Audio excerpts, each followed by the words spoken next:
Alexander Reed stood in his penthouse bathroom, staring at the stranger in the mirror. The oversized hoodie hung off his frame like borrowed skin. Nathan leaned against the doorframe, arms crossed. "This is insane," Nathan said. "It's the only way to know." Alex pulled the hood up, obscuring his face. "Know what? That people treat homeless people badly? Breaking news, sir." Alex met his assistant's eyes in the mirror. "My ex didn't leave because of another man. She said I was never really present, that I calculated everything instead of feeling it." As he adjusted the hoodie, "I need to know if anyone can see past the money?" "Me." Alex turned around.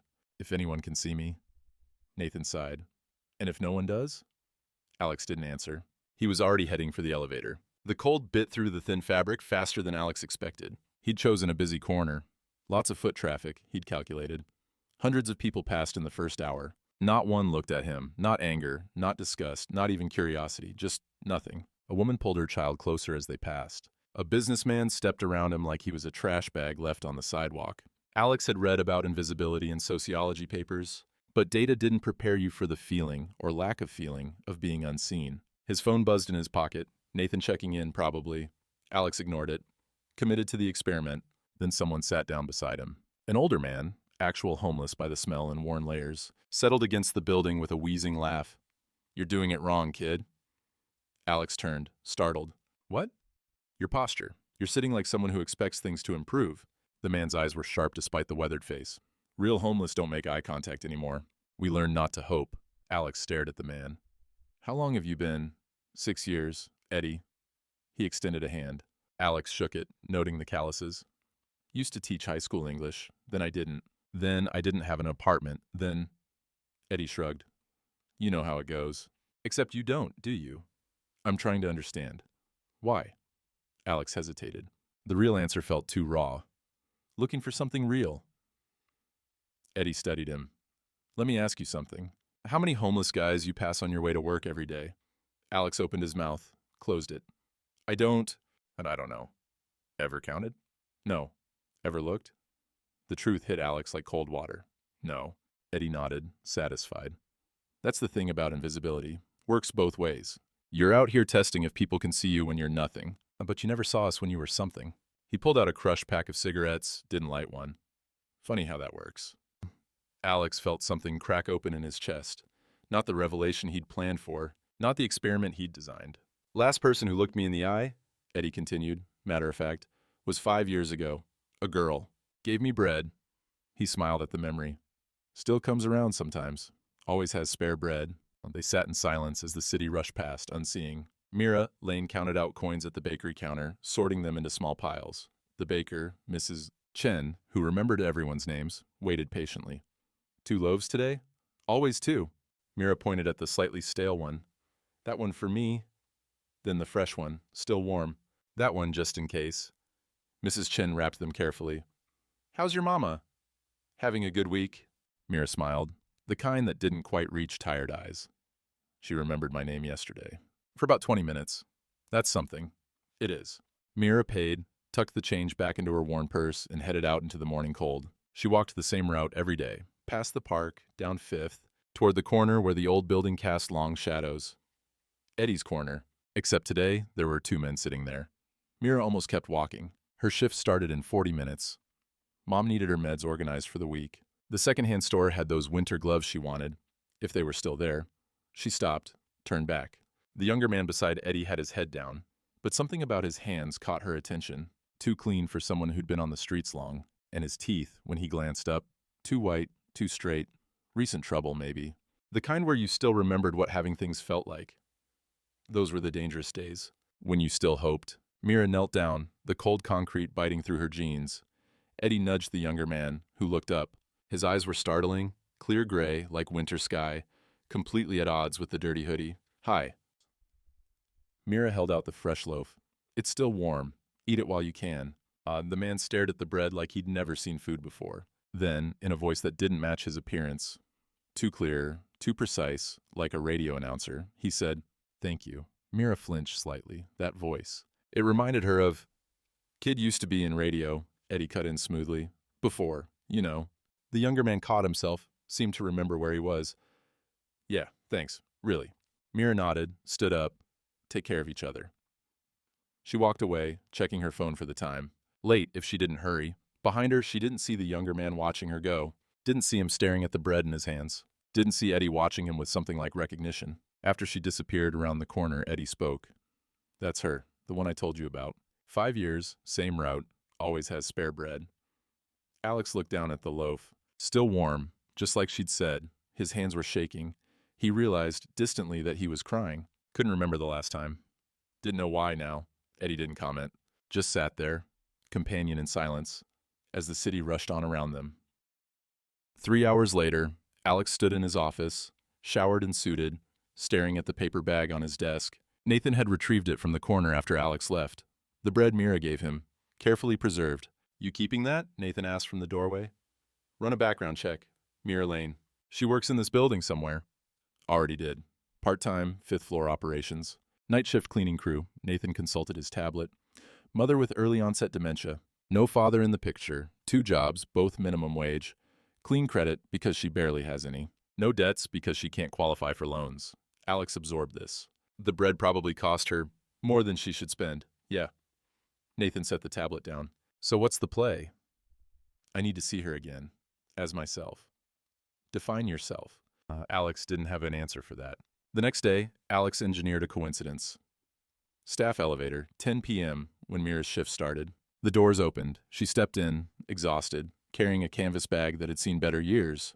Earbuds in, eyes half closed. Then she saw him and jolted, pulling out one earbud. Oh, Mr. Reed. Sorry, I didn't...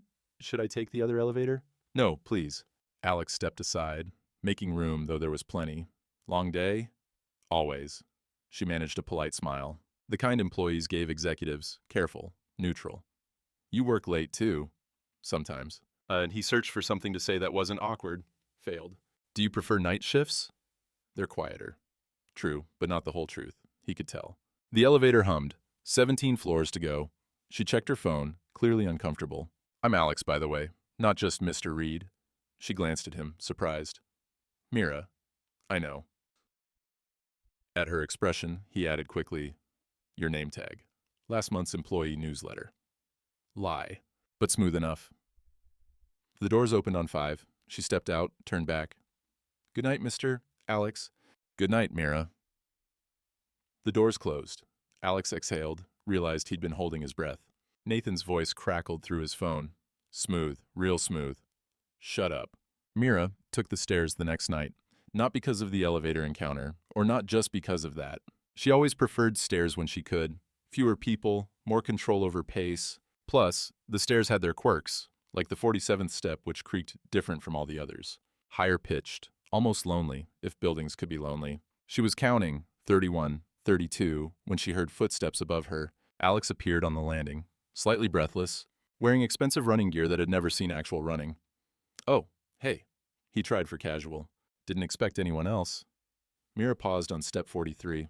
Taking the stairs for exercise? Something like that. She resumed climbing. 44, 45. 46, 47 creaked, just like always. Did you hear that? She turned back. Alex had stopped 2 steps below. Hear what? The step. It sounds different, lonely. She demonstrated, stepping on and off. Creak, creak. Like it wishes someone would stay. Alex listened, really listened. Climbed up, tried it himself. The step creaked, higher and lonelier than the others. You're right, he said, surprised. It does sound lonely. Buildings have feelings, but Mira said it like a fact. They're just polite about showing them. They stood there, 2 people on a stairwell, listening to a lonely step. Mira gestured upward. My shift. Right, of course. She continued climbing. At the landing, she turned back. Do you actually prefer stairs, or were you looking for me? The directness caught him off guard. Both? Why? I wanted to apologize. For what? I'm not sure yet. Honest, at least. But I feel like I did something wrong. Mira studied him, really looked at him, maybe for the first time since the elevator. Something flickered in her expression. Recognition? Suspicion? Gone before he could name it. You didn't do anything wrong, Mr. Reed. See you around. She left. Alex stayed on the 47th step, alone with its creak. That evening, Alex returned to Eddie's corner.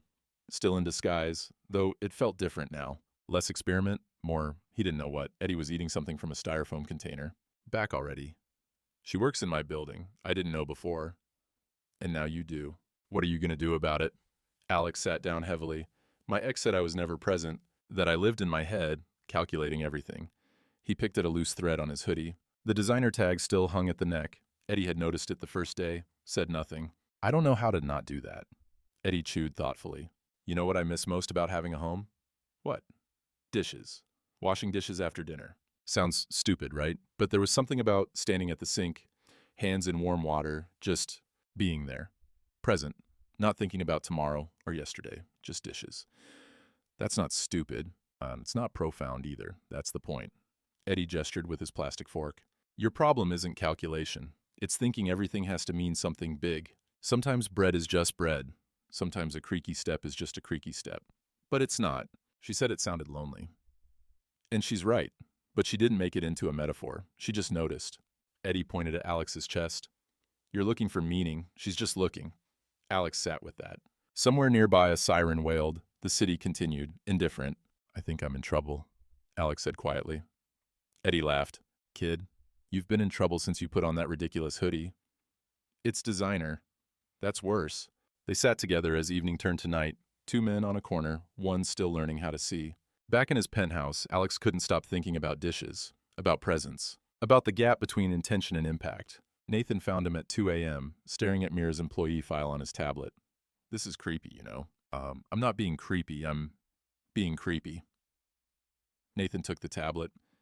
She has a mother with dementia. Works 2 jobs, barely scrapes by.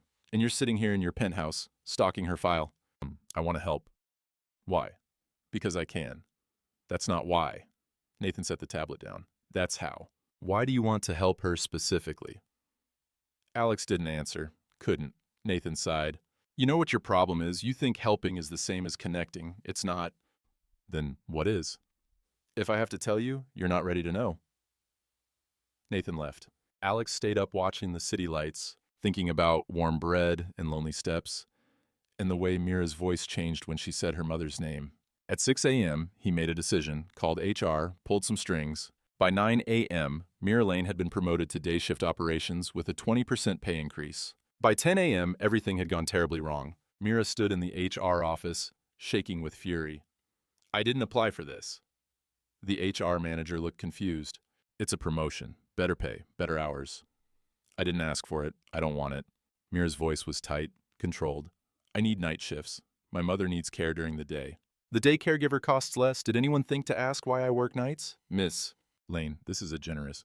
It's charity. I earn nothing. She stood up. Reverse it, please.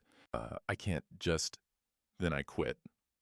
Mira walked out, past the curious stairs, into the stairwell. Sat on the 47th step and let herself shake. Not cry. Just shake with the force of holding it together. Alex found her there, an hour later. Nathan had called. You fucked up, royally. But hadn't explained until Alex pressed. Now he understood. Mira heard footsteps, looked up, saw Alex. Her expression went cold. Did you do this? I was trying to help. I didn't ask for help. She stood up, stepped back. Do you even know why you're sorry? Alex opened his mouth, closed it. No, not really. The honesty seemed to surprise her. Some of the anger leaked out, replaced by exhaustion. My mother needs care while I work. Day caregivers cost twice as much as night. I work nights because I can afford night. Your help just made my life harder. She crossed her arms. Do you understand? I thought objectively. I'm not objective. I'm a person. The words hit like a slap. Alex had no response that didn't sound like an excuse. Mira softened slightly. You want to make it right? Then actually listen. Okay. Sit. He sat on step 46. She remained on 47. My mom has early onset dementia. Some days she knows me. Most days she doesn't. Every morning I introduce myself. Hi, Mom. I'm Mira, your daughter. She smiles like we're meeting for the first time. Sometimes we are. Alex listened, forced himself not to calculate solutions, just listen. The night caregiver is this woman named Rosa. She's from El Salvador, sends money home to her kids. She charges less because she's working on her citizenship, can't take official jobs yet. Rosa holds my mom's hand when she's scared, sings to her in Spanish. My mom doesn't understand Spanish, but she calms down anyway. Mira's voice cracked slightly. Day caregivers are licensed, certified, expensive. They're good at their jobs, but they don't sing. I understand. Do you? She looked at him directly. I didn't want more money. I wanted, I don't know, for someone to see that the life I built, as hard as it is, works, that I didn't build it wrong just because it's not easy. Alex sat with that. The step creaked under him. It does sound lonely, he said quietly. Mira almost smiled. Yeah. Nathan met Alex in his office, arms crossed. Alex slumped in his chair, still processing. So, Nathan said, how'd that go? I solved a problem she didn't ask me to solve. Congratulations. You learned something today. But objectively, isn't her life better with more money? Nathan stared at him. You sound like my therapist, just more wrong. He sat down. You know what your ex meant when she said you weren't present? This, right here. You're still calculating. Still trying to logic your way through human feelings? How do you not calculate? I don't know. I'm not good at it either, Nathan shrugged. But I know you don't start by making decisions for people without asking them first. Alex rubbed his face.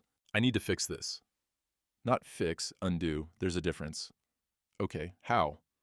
Reverse the promotion. Say it was administrative error. Give her back her night shift. Then, and this is important, leave her alone, unless she decides otherwise. Alex nodded, picked up the phone, made the call to HR. When he hung up, Nathan was watching him with something almost like approval. What? Alex asked. You're learning, slowly, but you're learning. I made someone's life harder because I thought I knew better. Yeah. Welcome to being human. Nathan stood up. It gets worse before it gets better, but eventually you figure out how to just be in the room with someone without fixing them. After Nathan left, Alex sat alone in his office, looked at the paper bag with Mira's bread still on his desk after 3 days. He'd been trying to orchestrate meaning, connection, love. Maybe Eddie was right. Maybe bread was just bread, except it wasn't, because someone had given it to him when he had nothing, when he was invisible. And somehow that simple act had cracked something open that all his wealth couldn't touch. The next day, Mira received an email from HR. Administrative error corrected. Night shift position restored. Apologies for any inconvenience. She should have felt relief. Instead, she felt suspicion. After her shift, her night shift back where it belonged, she found Alex in the stairwell, like he'd been waiting. Did you reverse it? She asked. Yes. Why? Because you were right. I didn't ask, I assumed. He stayed on his step, didn't approach. I'm sorry. Actually sorry, not just saying it.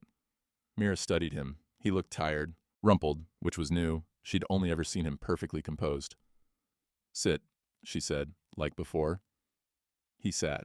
You want to make it right? Then actually listen. I'm listening. So she talked. About her mom. About the day the diagnosis came. How her dad couldn't handle it. How he didn't leave dramatically, but just faded. Stopped being present until one day he was gone in body too. He couldn't stand watching her forget him, Mira said. I get it. It's hard.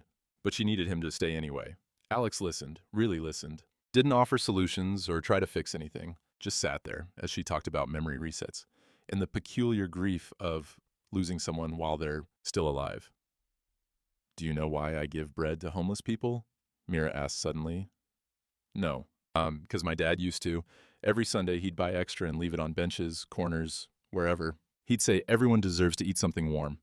It's the only good thing he taught me that stuck. She paused. When he left, I kept doing it. I don't know why. Maybe to prove I'm not him. You're not. How do you know? Because you're still here. The words hung in the air. Mira looked at him, really looked, and saw something raw in his face. Something that matched the voice she'd heard on the street corner. The one that didn't fit the dirty hoodie. Tell me about your family, she said. Alex hesitated. Both parents dead. Car accident. When I was 22, I inherited everything. The company, the money, the weight of it all. But he looked at his hands. I had a girlfriend. She left because I was never really present. I thought she meant I worked too much. But I think she meant I was always in my head, calculating, trying to control outcomes instead of just being there. Are you? Present now. I'm trying. The 47th step creaked under Mira's weight. Come here, she said. Alex climbed up, stood beside her. Now step on it. Really listen. He did. The creak was higher, lonelier than the other steps. Hear it? Mira asked. Yeah. Sometimes I think buildings have feelings too. They're just polite about it. She smiled slightly. Or maybe I'm just tired and projecting. Or maybe you notice things other people miss. Maybe. They stood together on the lonely step, two people learning each other's frequencies. I should get home, Mira said. My mom's caregiver ends at 7. Okay. Will you be here tomorrow? On the stairs? Do you want me to be? I don't know yet, honest. But I don't not want you to be. Alex smiled. A real one, not the CEO smile. That's a start. Mira left. Alex stayed on the 47th step, listening to it creak, wondering when he'd started caring more about steps than strategies. That evening, Alex returned to Eddie's corner. Still in disguise, though it felt more like costume now. Less deception, more playing a part he needed to remember. Eddie was bundling up newspapers as makeshift inspirational. You look different, lighter. I see her at work now, as myself. Well, as CEO myself. She doesn't know it's me from the street. Eddie paused his bundling. That's a tangle, kid. I think I'm learning something. About actually seeing people. From her. What are you learning?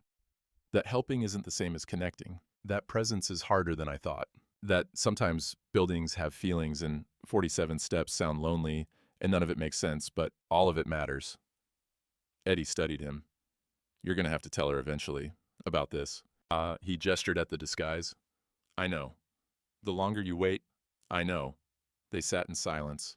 A young couple passed, didn't look. An older woman crossed the street to avoid them. The city continued its indifference. I'm scared, Alex admitted. Of what? That when she knows everything, she'll look at me the way everyone else does.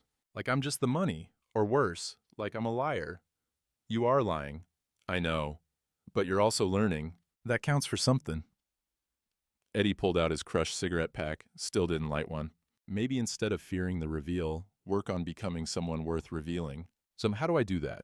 Keep showing up, keep listening, keep sitting on that stupid, lonely step until you understand why she thinks buildings have feelings. Do you think buildings have feelings? Eddie looked at the building behind them, cold concrete and graffiti and years of neglect. Yeah, I think that they do. They hold people's stories. Sometimes they're the only thing that stays when everyone leaves. Alex sat with that, thought about his penthouse, his office, his company headquarters. What stories did those buildings hold? Did they feel as lonely as the 47th step? I applied for housing, Eddie said suddenly. Through the shelter program. Got approved yesterday. Move in next week. Alex's heart jumped. Eddie, don't. It's good news, but I'm also terrified. Eddie laughed without humor. Been 6 years. I don't know how to have walls and doors and addresses anymore. You'll remember. Maybe. Or maybe I'll be different. Maybe I can't go back to who I was before. Is that bad? I don't know yet. Eddie looked at Alex. But I guess we're both figuring out who we are now, aren't we? They sat together as the city rushed past. Two men in transition, learning to have addresses again. One literal, one metaphorical. Over the next 2 weeks, a routine developed. Alex would coincidentally be in the stairwell around 10 p.m. when Mira's shift started. They'd walk up together, talking about nothing important, the weather, how the vending machine on floor 3 had the best snacks, whether the building's architect had a sense of humor or just bad spatial planning, why the water fountain on 7 ran colder than the others. Mira liked the floor 7 fountain. Tastes like it's trying harder. Water is water. Not to buildings, remember they have feelings. And these conversations shouldn't have mattered. They were filler, small talk, the kind of exchanges people had to be polite. Except Mira looked forward to them, and so did Alex. One night, Alex arrived early, heard Mira's voice in the stairwell talking to someone. Should I buy flowers for Mom? But tomorrow she won't remember. Seems wasteful. But she smiles when she sees flowers. Just for that day, though. Is the smile worth it if she forgets? Alex rounded the corner. Mira stood alone on the landing, phone in hand but not talking into it. Just talking. She saw him, flushed with embarrassment. There's no one on the phone. I just talk to myself sometimes. I talk to myself too, Alex said, usually during board meetings. Mira laughed, surprised and genuine. Do they notice? Probably, but they're too polite to mention it. He gestured at the stairs. Mind if I join? Free country, free stairwell. They climbed together. At the 47th step, both paused automatically now. I decided about the flowers, Mira said. I'll buy them. Even if she forgets, I'll remember that she smiled. That counts for something. It does. Do you have anyone who forgets you? The question caught Alex off guard. Everyone, eventually. When you have money, people remember the money. They forget there's a person attached. That sounds lonely. It is. They reached floor 5, Mira's stop. Same time tomorrow? She asked. I'll be here. After she left, Alex sat on the 47th step alone, pulled out his phone to text Nathan, some work thing probably, but found himself just sitting instead, present, in a stairwell, on a lonely step. Eddie would be proud. Alex visited Eddie the next evening, found him packing, or trying to. He didn't have much. A sleeping bag, some clothes, a few books wrapped in plastic bags. Big day tomorrow, Eddie said. Got my keys this morning. Apartment's tiny, studio, but it's walls, it's mine. That's incredible, Eddie. Terrifying is what it is. Eddie held up a battered copy of To Kill a Mockingbird. Kept this for 6 years. Thought if I had a book, I was still civilized. Stupid, right? Not stupid. Your girl, you tell her yet? No. You found her again, didn't you? As yourself? I don't know which version is myself anymore. Eddie nodded. That's growth, kid. Uncomfortable as hell, but it's growth. How did you know? That I found her? You got that look. Like you're standing in two places at once. And Eddie smiled. I had that look when I first lost my home. Stood at my old address. Couldn't recognize it anymore. Now I'm getting walls back and I feel the same way. Like I'm between identities. What do? Keep walking. Eventually you land somewhere. They sat together in the cold, two men between versions of themselves, hoping the next landing felt like home. Mira sat with her mother that night, showing her the sunflowers she'd bought. Yellow and bright and ridiculously cheerful. Her mom smiled. They're beautiful. Did someone give these to you? I bought them. For you. That's sweet. What's your name, dear? Mira. I'm your daughter. Her mom studied her face. For a moment, just a moment, something flickered. Recognition, memory, hope. Then it was gone. What a lovely name. Mira, like a miracle. Oh, that's what you said when you named me, when I was born. Did I? I must have been very wise. Mira laughed, sad and warm. You're very wise, Mom. As they sat together, mother and daughter, one remembering everything and one forgetting. The flowers stood between them, bright and temporary and enough. Later, alone in her room, Mira thought about Alex, the CEO who took stairs, who listened to creaky steps, who talked to himself in board meetings. She thought about his voice, the way it had sounded wrong on the street corner, too clean, too precise, the way it fit better now, in the stairwell, talking about nothing. She thought about his hands, too clean for someone homeless, just like she'd noticed that first day.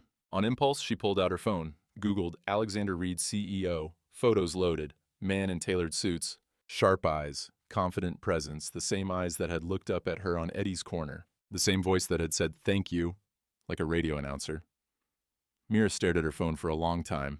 Then she shut it off, sat in darkness, thought about what it meant. If he was who she thought he was, then he'd lied, tested her, played a part. But if he was who she was getting to know, then he was just a person, learning, trying. Which one was real? Maybe both, maybe neither. Mira didn't know what to do with this information, so she did nothing. Just sat with it, heavy and uncertain, like carrying bread that might go stale before she knew what to do with it.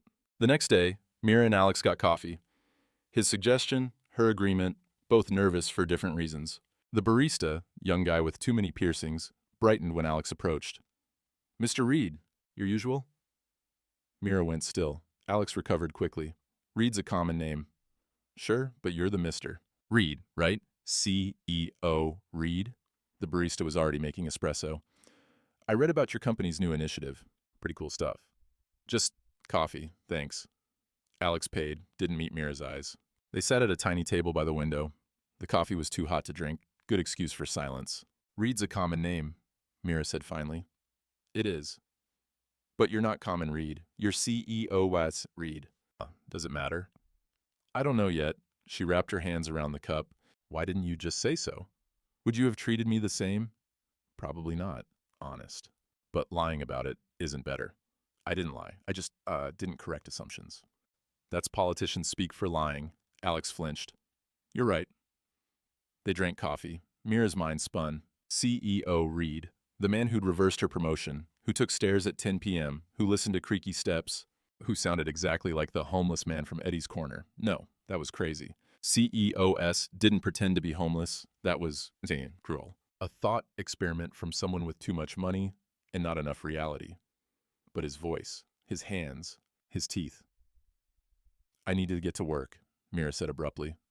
You just got here. I forgot something. At home. For my mom. Mira, I'll see you around, Mr. Reed. She left before he could respond. The coffee sat unfinished on the table, cooling rapidly, neither of them present to drink it. Mira sat in the library that afternoon, her phone showing Google images. Alexander Reed at charity galas, at board meetings, at publicity events. None of them looked happy, professional, composed, successful. Empty. She switched to her phone's gallery. Found the one photo she'd taken secretly, Alex in the stairwell, laughing at something she'd said about architectural feelings. Caught mid-motion, unguarded, same face. Different person? Or maybe the same person? Different masks? She thought about the homeless man, his two clean hands, his radio voice, the way Eddie had covered for him. Kid used to be in radio. What if... No, she couldn't, wouldn't. The implications were too big, too strange. CEOs didn't test people, didn't play dress up with poverty, didn't... Except maybe they did, if they were desperate enough, lonely enough, broken enough. Mira closed her eyes, thought about her father, how he'd left when staying got too hard, how he'd chosen absence over presence. What would she choose now? Confrontation or silence? Anger or understanding? She didn't know. That evening, Mira found Alex in the stairwell, their spot, the 47th step. She'd planned what to say, practiced in her head. But when she saw him sitting there, looking lost, the planned speech evaporated. "Tell me about your family," she said instead. He looked up, surprised. "I did. Parents died. Inherited everything." "No. Tell me for real. Not the summary. The story." So he did. Talked about his mother, who loved gardening, but could never keep anything alive. His father, who built an empire but forgot to build a home. How they died, on their way to his apartment, for Sunday dinner, a tradition they'd started trying to rebuild, what they'd lost while building the company. "I think they were trying," Alex said, "to be present, to matter to me as people, not just providers, and then they were gone. And I inherited everything they'd built to impress me. But I would have traded it all for one more Sunday dinner with burnt roast and my mom's terrible wine choices." Mira sat beside him, not touching, but close. "My dad left when my mom got sick," she said. "Not physically at first, he just stopped being there. I'd find him standing in rooms, staring at nothing. When I asked what he was thinking, he'd say nothing. And I believed him. He was thinking nothing, feeling nothing. He became absence before he actually left." "I'm sorry." "Me too." She paused. "Do you ever feel like you're not really here, like you're hovering just above your life, watching but not participating?" "Yes, every day until..." He stopped. "Until what?" "Until recently. Until someone gave me bread, and I remembered what warmth felt like."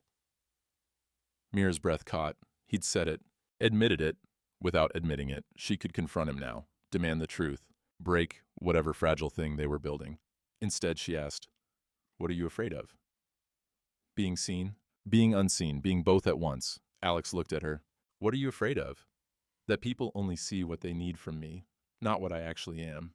"What are you actually?" "I don't know yet. I'm still figuring it out." "Me too." They sat together on the lonely step, two people figuring themselves out, hoping the other would wait while they landed. Mira walked home slowly, thought about confrontation, about truth, about the space between what people show and what they hide.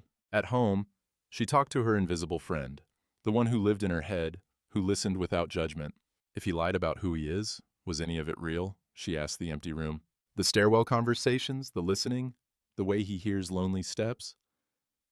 Her invisible friend didn't answer, never did. Her mom sat in the living room, watching TV without sound. Mira sat beside her. "I met someone," Mira said. "That's nice, dear. What's their name?" "I'm not sure I know anymore." "He has 2 names, maybe more. I don't know which one is real." "Are any of them kind?" The question stopped Mira. "What?" "The names. Are any of them kind to you?" Mira thought about Alex listening, about him reversing the promotion, about him sitting on lonely steps because she asked him to. "Yeah, at least one of them is kind." "Then maybe start there," her mom said. Then, like she always did, forgot the conversation entirely. Turned back to the silent TV. Mira sat with that wisdom. Mom wouldn't remember giving it, but Mira would remember receiving it. Maybe that's all memory was. Someone carrying what another person couldn't hold anymore. Alex told Nathan everything that night. The coffee shop recognition, Mira's sudden departure, the way she'd asked about his family like she was testing him. "She knows," Nathan said. "Maybe." She definitely knows." Nathan poured himself whiskey, didn't offer Alex any. "Question is, what are you going to do about it?" "I'm telling her everything. Tomorrow." "How?" "I don't know, but she deserves the truth." The truth about what? That you played homeless? That you tested her? That you're a billionaire who's terrified of being alone? Nathan swirled his drink. Which truth exactly? All of it. That's a lot of truth. I know. Nathan studied him. You love her. It wasn't a question. Alex didn't deny it. Does she love you? I don't know. Maybe. Maybe she could have before she finds out everything. And after? I guess we'll see. Nathan raised his glass. To truth and the wreckage it causes. Thanks for the vote of confidence. Hey, you asked for this. Or you didn't ask. You just stumbled into it like you stumble into everything else, with good intentions and bad execution. That's harsh. That's accurate. Nathan finished his drink. But for what it's worth, I think she'll surprise you. People do, when you give them the chance. After Nathan left, Alex sat alone, thought about bread and stairs, and the way Mira's voice changed when she talked about her mother forgetting.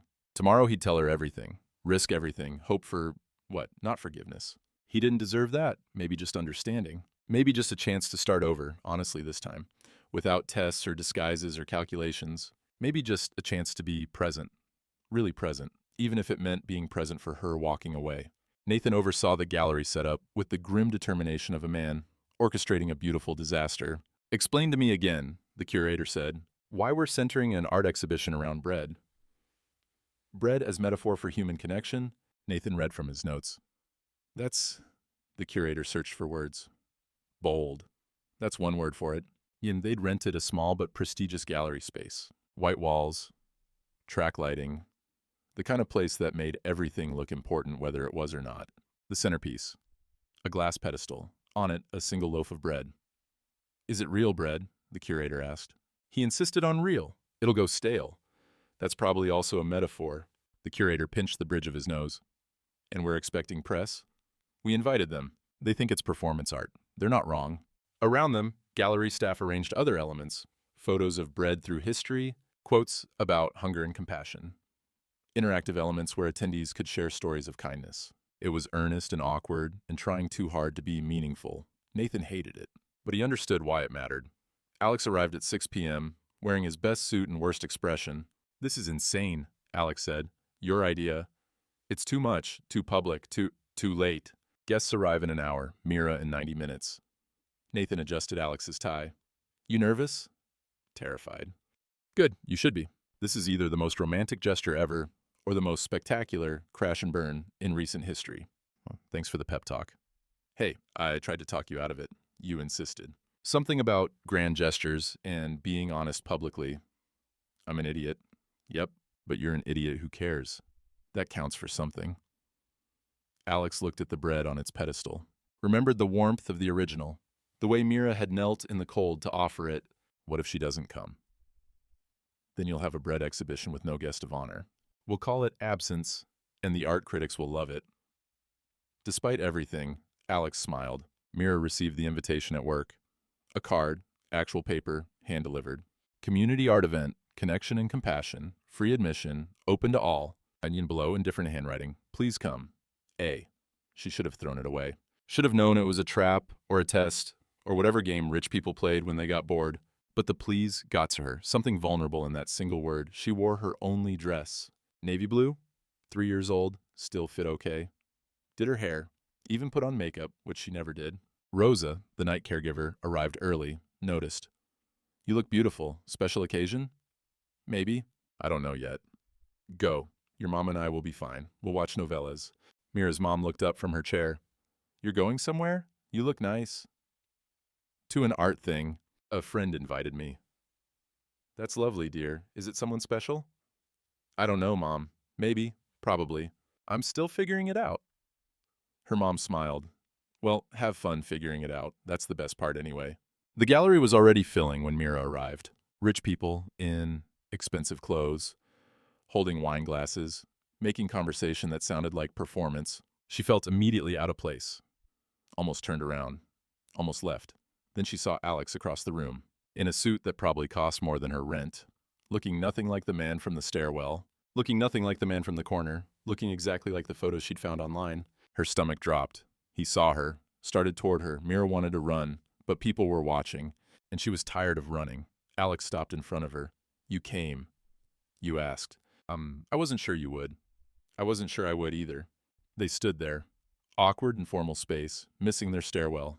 Then Alex took her hand, led her to the center of the room, to the pedestal. On it, bread, identical to the one she'd given, warm, fresh, wrapped in the same paper. Everyone, Alex said, not loudly, but people quieted anyway. Money commands attention. Thank you for coming. I want to tell you about this bread. Mira's heart pounded. A few weeks ago, I conducted an experiment. Alex's voice was steady, rehearsed. I disguised myself as homeless. I wanted to test whether anyone could see past appearances, whether genuine kindness still existed. Mira went cold. Hundreds of people passed me, ignored me, avoided me, treated me like I was invisible. He looked at Mira, until one person stopped, knelt down, and gave me this bread. The crowd murmured. Cameras flashed. She had no idea who I was. No expectation of reward, just kindness, pure, unconditional. Alex's voice cracked slightly. She gave me something no one else could. Not my board of directors, not my accountants, not my success. She gave me the gift of being seen. Mira felt the room spinning. This was it, the reveal, the performance. Everything Eddie and her gut had suspected. She'd been tested, passed, won the prize of public humiliation disguised as romance. Mira Lane, Alex said, if you'll give me another chance, I'd like to show you who I really am. The crowd awed. Cameras clicked. Someone started clapping. Mira stood very still. Then, very quietly, you tested me. Alex's rehearsed smile faltered. What? You tested me. Like an experiment, like I was a variable in your equation. No, you disguised yourself, observed me, evaluated whether I was genuine enough. Mira's voice didn't rise, didn't crack, just grew colder. Was I? Did I pass your test, Mr. Reed?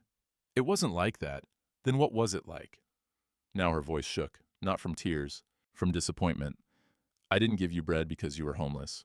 I gave it because you looked lonely, like you'd forgotten people could see you. And you know what? I was right. You had forgotten. But not the way I thought. Mira, please. You forgot that people aren't experiments, that kindness isn't a test, that when you play games with people's compassion, you lose the right to call it genuine. The gallery had gone silent. Cameras still clicked, but quieter now, sensing drama. Mira looked at the bread, at the pedestal, at the performance art of Alex's loneliness. I hope you find what you're looking for, she said. But it's not me. It was never me. It was just the idea of me, the one who passed your test. She left, quietly. No scene, no drama. Just a woman walking out of a gallery, leaving behind a man, a loaf of bread, and the ruins of a moment that should have meant everything. Alex stood frozen as the crowd shifted awkwardly. Nathan appeared beside him. Well, Nathan said, that went exactly as badly as I feared. Alex couldn't speak. Just stared at the door Mira had walked through. Sir? The curator approached nervously. Should we continue the event? No.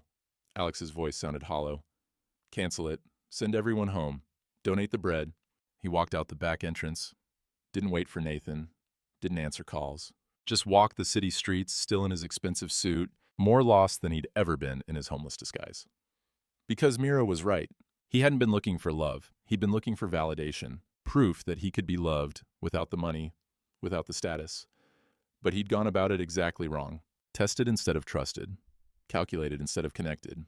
Orchestrated instead of just being present. He'd failed the test. Not Mira. She'd been genuine. He'd been the performance. And now she was gone.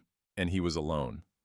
And no amount of money or exhibitions or grand gestures could undo what he'd broken. Alex sat in his penthouse at 3 a.m., still in his suit, tie discarded, face in his hands. Nathan let himself in. Didn't knock, didn't ask permission. You look like hell. I feel worse. Nathan poured 2 glasses of water, handed one to Alex. So, we going to talk about it? I did it again. Alex's voice was raw.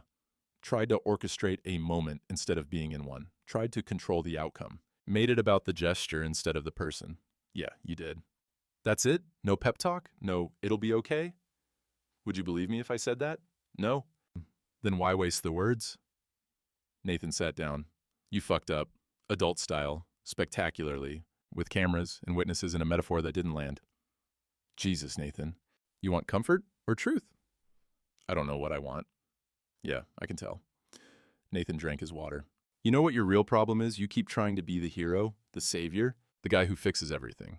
But Mira didn't need fixing. She needed seeing. And I saw her. You saw a test subject who passed. Not a person who's complicated and messy and doesn't fit neatly into your emotional recovery narrative. The words hit like punches. True ones. I don't know how to fix this. You can't. That's the point. This isn't fixable. You have to let it be broken and see what happens next. Alex sat with that. Hated it. Nathan stood up. I'm going home. You should sleep, or don't. But stop sitting here calculating your next move. There isn't one. Sometimes you just have to wait. After Nathan left, Alex stayed in his suit, watched the city wake up, thought about bread and stairs, and the way Mira had looked at him before she understood what he'd done. She'd seen him, really seen him, and he'd thrown it away for a moment of public validation. Eddie was right. He'd made her hope, then reminded her why hope was dangerous. Alex returned to Eddie's corner the next morning, still in disguise, though it felt obscene now, like wearing a costume to a funeral. Eddie was packing the last of his things. Move-in day. He looked at Alex, didn't smile. Nathan told me what happened. Of course he did. The bread gallery. Really? Eddie shook his head. I told you we learned not to hope. You made her hope, then reminded her why we stopped. I know. Do you? Because you keep making the same mistake. You think grand gestures equal honesty. They don't. They're just another calculation, another way to control the outcome. I was trying to be honest publicly. You were trying to be impressive publicly. There's a difference. Eddie zipped up his bag.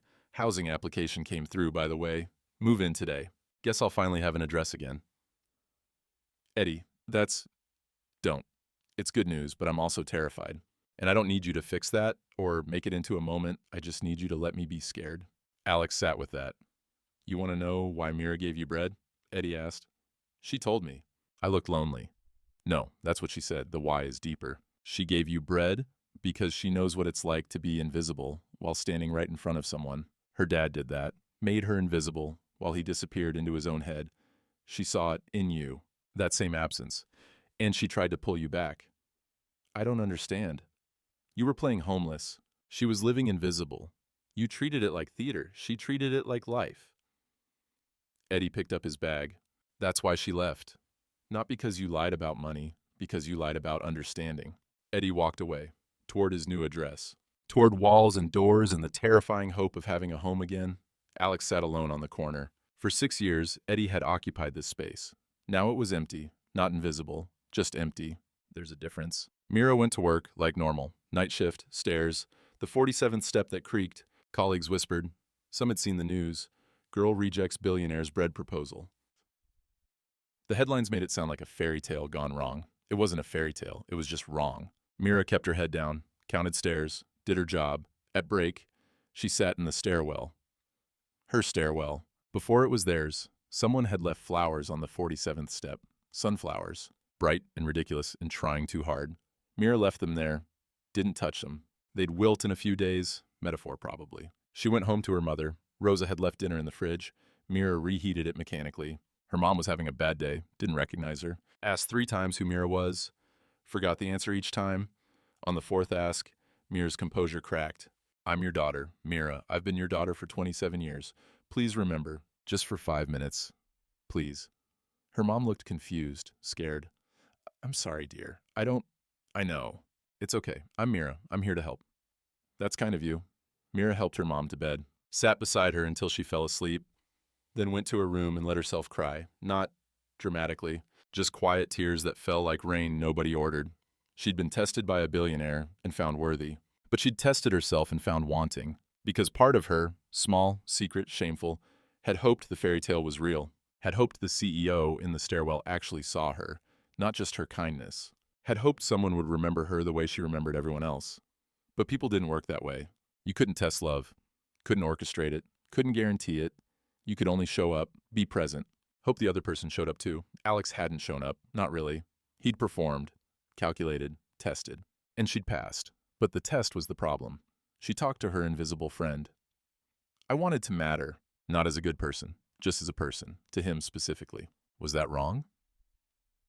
Her invisible friend didn't answer, but her mom, asleep in the next room, breathed softly, forgot Mira every day and loved her anyway. Didn't remember, but was present in the only way she could be. Maybe that's what love was. Not the remembering, just the being there, even when everything else faded. Mira fell asleep thinking about creaky steps and empty galleries and the difference between being tested and being seen. Alex went to the stairwell the next night. Knew Mira wouldn't be there. Went anyway. Sat on the 47th step. It creaked under him, lonely and honest. Nathan found him there an hour later. "She's not coming," Nathan said. "I know. So why are you here?" "Because this is the last place I was actually present, really present, before I fucked it all up." Nathan sat beside him. The step creaked louder, protest at two people's weight. "You asked me what I want," Alex said. "I want her to see me, the real me." "Which one? The billionaire? The fake homeless guy? The one in the stairwell?" Nathan paused. "Maybe you don't know who that is yet." "That's what Eddie said." "Eddie's smart. You should listen to Eddie." "He's not talking to me anymore." "Can't imagine why." Nathan stood up. "You know what you should do? Actually figure out who you are before you ask someone else to see it. Otherwise, you're just asking them to see your confusion." After Nathan left, Alex stayed. Counted the steps. All of them, 1 through 52. Only the 47th creaked. Only the 47th sounded lonely. He sat there until his shift supervisor came through, told him the building was closing. Alex left, went home, stripped off his suit, looked at himself in the mirror, didn't recognize the person staring back.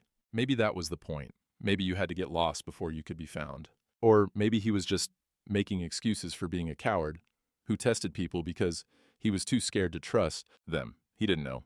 But for once, he wasn't trying to calculate the answer. He was just sitting with not knowing, present in his confusion, honest in his uncertainty. It wasn't much. But it was a start. 3 weeks passed. Mira kept her routines. Bread, stairs, work, mom, repeat. She stopped at Eddie's old corner now. A new person sat there. Younger, different energy. Mira gave them bread anyway. Some routines were worth keeping regardless of who benefited. One day, Eddie was there, visiting his old spot. Clean, warm, Wall's Ed. "You look good," Mira said. "I look terrified. But thanks," Eddie smiled. "Heard about the gallery thing." "Of course you did." He's an idiot." "Yeah, but he's learning. Slowly, painfully, but learning. Good for him." They sat together. Not long, just enough. "You still giving bread?" Eddie asked. "Always." "Even after?" "Especially after. I don't give bread because people pass tests. I give it because everyone gets hungry." Eddie nodded, stood up. "He doesn't deserve you. But for what it's worth, I think he knows that now." After Eddie left, Mira sat alone, thought about tests and gestures in the space between deserving and receiving. Alex started volunteering. Actually volunteering, not as research, not as disguise. Homeless shelter, food bank, serving meals, sorting donations, showing up. Eddie was there sometimes. They worked side by side, didn't talk much, just worked. One day, Eddie said, "You figure out who you are yet?" "No, still working on it." "Good. That's the right answer." They served soup together, handed out blankets, listened to stories from people who'd been invisible so long they'd forgotten what visibility felt like. Alex learned their names, heard their histories, didn't try to fix them, just saw them. It was harder than any business deal he'd ever negotiated. It was the most important work he'd ever done. One Tuesday, Alex saw Mira across the shelter room. She'd been volunteering there for years. Different shift than his, but schedules aligned sometimes. Their eyes met, both froze, neither approached. Mira went back to sorting donations. Alex went back to serving food. But they were in the same room, breathing the same air, doing the same work. That counted for something, maybe nothing, maybe something. Days later, Mira sat on the 47th step, her spot, before it was theirs, after it stopped being theirs. Footsteps below, she knew them, couldn't say how, just did. Alex appeared on the landing, stopped when he saw her. "May I?" he asked. Didn't assume. Mira nodded. He sat on step 46. One below, gave her space, they sat in silence. The building breathed around them. "Why didn't you just talk to me?" Mira asked. "As yourself?" "I didn't know how to be myself." "Still learning." "Which self?" "All of them. None of them. I don't know." Alex looked at his hands. "I thought I was testing other people, but I was really testing whether I could be loved without the money, without the performance, without the calculation. And I can't answer that by testing. I can only answer it by showing up, being present, not trying to control the outcome." Mira digested that. The gallery was you trying to control the outcome. "Yeah, I'm sorry, really sorry. Not for the disguise. That was its own kind of dishonest. But for making you part of a narrative I was writing instead of a life I was living. I don't need grand gestures." "I know. I don't even know what I need. Someone who sees me. Not the good parts. Not the part that gives bread and takes care of my mom. All of it. The tired parts. The petty parts. The parts that are just confused and human. I see those parts." Do you, or do you see a test you passed or failed depending on how I react? The question hit hard. True.